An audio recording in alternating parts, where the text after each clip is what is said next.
Previously on ALC201. Oh.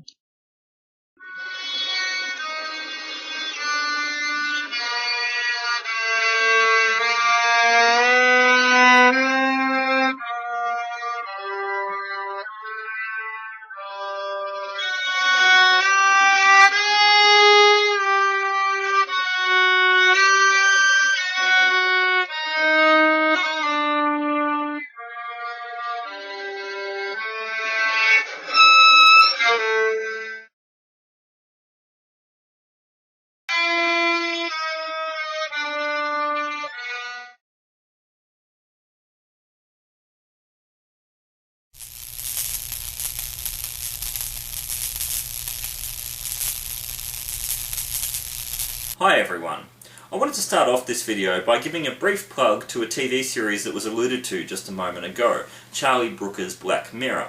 What I used to do in the last 2 years is show episode 2 called 50 Million Merits in the last seminar, and it's an hour long and it'd suck up a bit of the time, so what I've decided to do is actually just make the viewing of that episode absolutely compulsory for on-campus students. Unless your tutor's made other arrangements, you must watch episode 2 of Charlie Brooker's Black Mirror for your last seminar. By the way, for the Burwood students who have seminars in week 11 on a Friday, please note, if you don't know already, that that date has been made into a public holiday, so you won't be able to have your seminar on the last Friday of trimester, but you're more than welcome, and I'll announce this elsewhere, so you'll hopefully get the message, you're more than welcome to come to one of the earlier seminars on the Monday or the Tuesday at 1 PM on each day. Send us an email if you can't find the rooms, but they are readily available online. For that seminar, you must watch episode 2 of Charlie Brooker's Black Mirror. We've got a lot to talk about. We want to sum up the unit. We want to try and get some closure of this Exploring New Media unit that we've done for the last trimester. So I want it to be as interactive as possible, but definitely watch. There's lots of copies in the library for those who prefer to watch it on their flat screen TV, but it's also available via the library catalogue for streaming. So I'm going to put that link up, and if it allows me to, I'll embed it into a news item. It's a really perfect way to finish off the unit, and I usually recommend to students just watch episode 2, but people love it so much they probably go on to watch the other 2 episodes of season 1 and then go and watch season 2, and I believe series 3 is out soon. It's a remarkable series, and it does kind of bring together a lot of the strands that this unit's looked at, so definitely have a look at that. And just to pick up on the Module 2 exercise again, what I did in my seminar this week is got students to spend a minute's silence just thinking to themselves, what would they do if they were to make another 5-minute video within the next week? It didn't have to relate to assessment, it didn't have to be even related to their course, but what would it be? They could do anything, and you can do anything. So and I want you to think about this now, especially if you're an off-campus student, just everyone again, and sorry if it's repeating things for my students in the seminar, but nonetheless you'll probably like this footage of Charlie. What would the video be? What strategies would you utilise to make the video, and why would you make it? And what was really interesting is when we did this and we went around the group and everyone said what their video would be and what some of the strategies were perhaps similar or the same as what they've done in the Module 2 exercise, and a lot of people said, well, I'd try this instead, it became clear just by what they were going to do and how they were going to do it as to why they wanted to do it. And one of those reasons why might to be more active, to maintain a consistent online presence. My question is not so much why would you do this, but why not? Why not make another video, even if it's over summer? No, don't just let this be the one video for your e-portfolio that you make. And I'm sure you're making videos in other units, a lot of students doing different degrees. But nonetheless, a lot of students, this was their first video, and it was certainly challenging, but I can promise you it will be 10 times easier the next time you make a 5-minute video, and you will become what you might consider an expert very, very quickly. So my key question there is, why not do this? And as we saw in the week on gamification that we looked at, there's nothing wrong with play. Have a go, experiment with things. Some things won't work. When you play, sometimes you will fall over. But as with everything else, you just need to pick yourself up again and try one more time and get it right. Have a play, have a go, and you will do amazing things. Now the rest of this meLecture is going to focus on advice for the Module 3 exercise. You've already seen me do this once before. I'm going to use some footage recorded last year. I took my camera and my tripod into a couple of seminars. I didn't actually think I'd get too much discussion going around this because this is a relatively straightforward assessment piece given that compared to what we've had, I suppose, and you've got the detailed instructions online and the full example. Nonetheless, what I got in 2 seminars combined was 50 minutes of footage, 50 minutes of Q&A. Now don't panic, I have edited that down to less than 20 minutes of footage, but there is a warning that comes before this. This will not be the most visually engaging material you will have. My dog, Tiffany, is already literally sleeping right next to me as I talk about it. I might even show a little bit of footage of that in a second. So this won't be the most visually stimulating material, but make sure, please, that you watch it all. You listen to it as a podcast if you like. Take some notes. This advice, these questions are probably questions that you might have yourself, or the questions you might not have thought to ask until you do the assignment and it might be too late. So have a close look at this. It's less than 20 minutes. I know it can be grueling. I've at least edited it so that I'm in different seating positions with the different seminars, but hopefully it helps. So that being said, let's go to the Q&A. Hi everyone, I'm sitting in my 1 PM Monday seminar. Thank you very much to the students who are sitting around me, hidden from view, for participating. This is just another open Q&A about the Module 3 exercise. I had a bit of a good positive response to the last one, so I thought I would do it again. Probably be short and sweet, but we'll see what we come up with. The first couple of things that I would say is that you absolutely must have a representation of digital media. A key part of this assignment is to decide what text you are going to do. It must be one that represents digital media culture defined broadly, things we've been looking at in this unit, maybe other things as well, but you know what digital media is in the context of this unit. What I've actually noticed by a series of questions of people coming around and or asking me in person or emailing me is people saying, is this okay? Is this text okay? I might not have seen it. And the best way in which to check whether your text is okay, and you can do this to a teacher, you can do it to Grady or myself, is to explain why you think you want to use this. And if you can do that, and you're saying, this is because this text represents digital media culture or some specific aspect of it, probably more specific than that, in this way, bingo.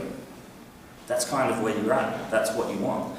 If you are asking about something you haven't seen in some years, and I'm getting the sense from a few questions that have been emailed to me, that, you know, can I do this or this or this, you probably want to watch it before you really decide on it. I might not have seen it, I might not have read it, I might not have played it if it's a game.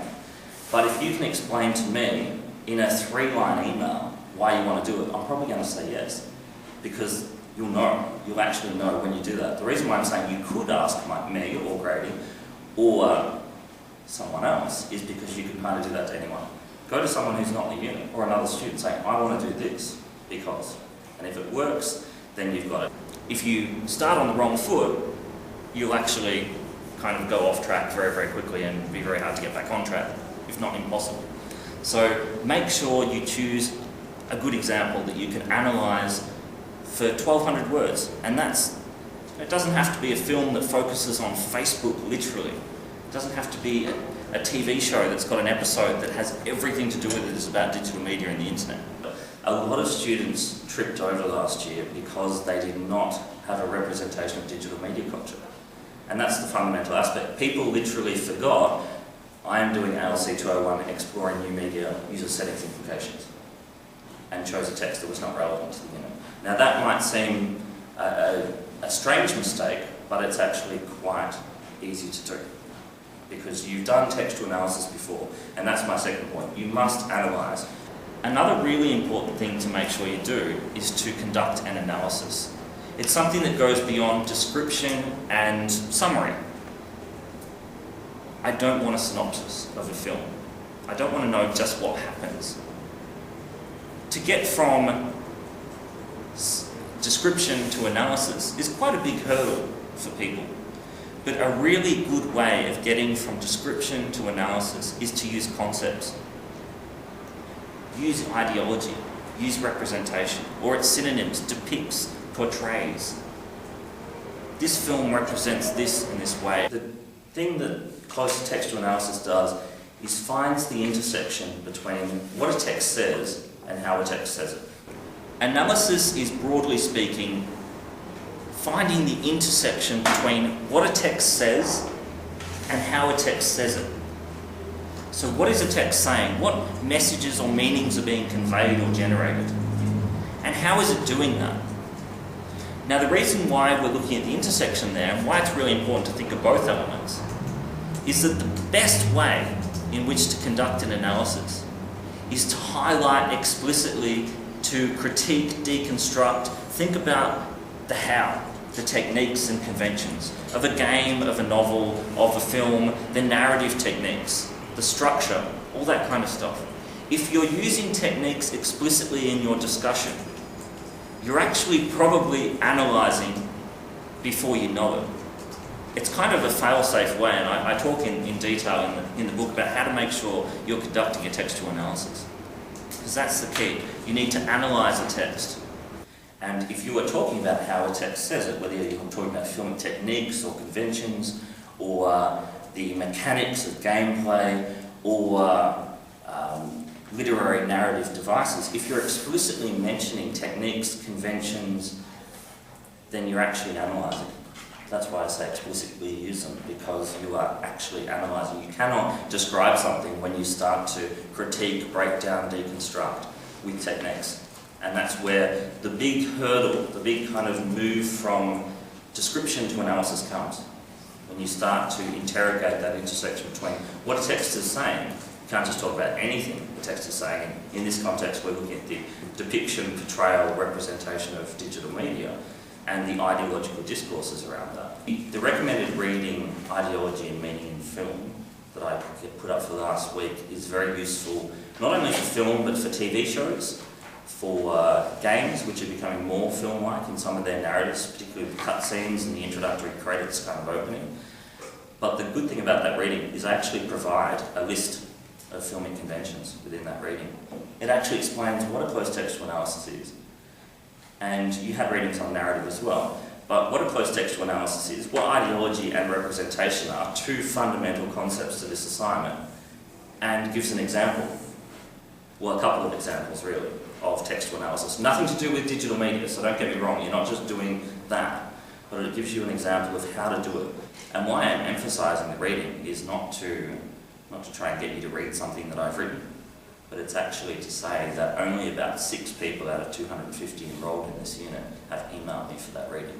So presumably everyone has kept that lovely textbook from first year media, or maybe skimmed over it because it's a recommended reading. So I'd recommend you either get in touch with me, bit of a risk, I can get 250 emails saying please send me the reading. I will be happy to send 250 people that email.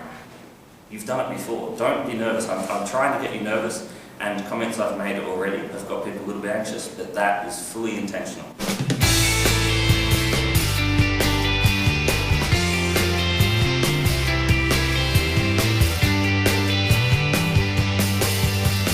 This week's movie of the week is not really a movie at all, but I want to take this one last chance to emphasise the importance of watching Charlie Brooker's Black Mirror. We got to watch a bit in class, episode 2, 15 Million Merits, but once you watch a little bit, I think you'll want to watch the rest. It's an amazing series. It's a perfect way to end this unit. Highly recommended.